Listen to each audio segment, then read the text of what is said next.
आइए, अभी हम लोग मैथिली बॉस रिकॉर्डिंग स्टूडियो में हैं और आप लोगों को बड़ी खुशी होगी कि अम्बा म्यूजिक का नया ब्रांच भवेश जी बैजनाथपुर में चला रहे हैं।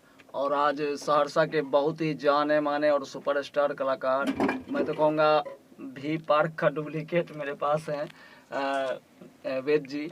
और वेद जी की आवाज़ में आइए कुछ सुनते। अभी इन्होंने एक गाना का रिकॉर्डिंग किया है जो बहुत जल्द आपको वेव टी सीरीज या मनाविक म्यूजिक से सुनने को मिलेगा।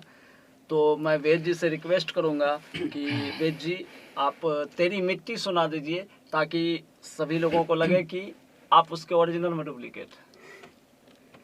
तलवारों पे सरवार दिए, अंगारों में जिस्म जलाया है। क्या बात।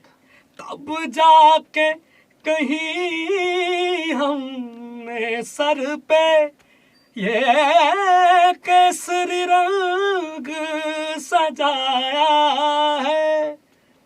मेरी जमी अफसोस नहीं जो तेरे लिए 100 दर्द सहे, कुर्बान हुआ तेरी आन सदा, चाहे जान मेरी रहे न रहे।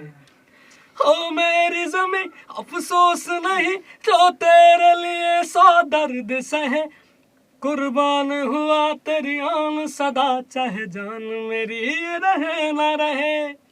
तेरी मिट्टी में मिल जावा, गुल बन के मैं खिल जावा, इतनी सी है दिल की आरज़ू, तेरी नदियों में बह जावा, तेरे खेतों में लहरावा, इतनी सी है दिल की आरज़ू।